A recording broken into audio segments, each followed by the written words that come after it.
Hey, it's Dashboard Devos with Dave. Sorry I've been on break for a little bit from this, but I want to keep going.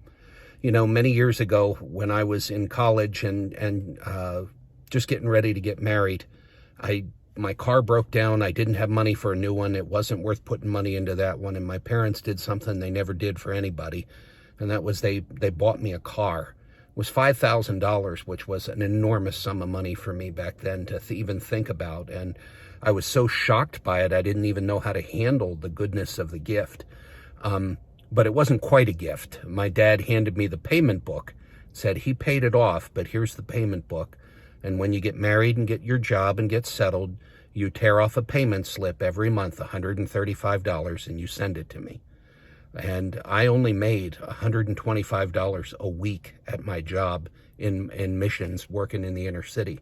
But I was faithful to do that. And back then, it's hard to believe long distance calls were expensive. And so I would only get to call and talk to my dad once a month. But I loved those phone calls and those talks. I looked forward to them.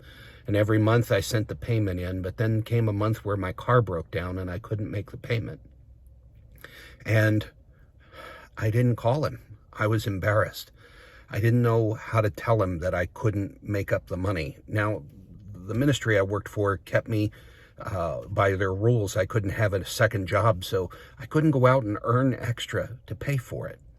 And the second month I missed, and I didn't call him. And finally, the third month, I was very ashamed. He called me, and I didn't want to take the call, but I did in my embarrassment. And I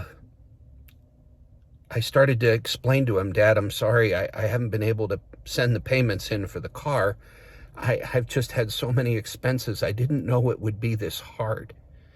And he said to me, son, he goes, I can't believe nobody told you. He goes, Mom and I decided that car was going to be our way of supporting you in your ministry. You're not to pay for it. It's all forgiven.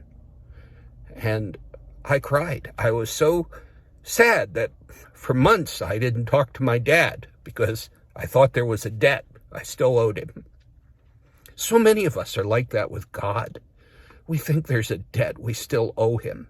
And we don't talk to him because maybe we've screwed up or maybe we're not living right. Maybe we made a bad choice. Listen, it's paid for. It's paid for. Talk to your dad. Give him a call. Your Father in heaven has been cut off from you for too long. Jesus paid that debt. Make the call today. Pick up the phone, our little prayer here, and talk to your Father. He's missed you. Don't let something that you've done keep you from him. He paid for it. See you next time.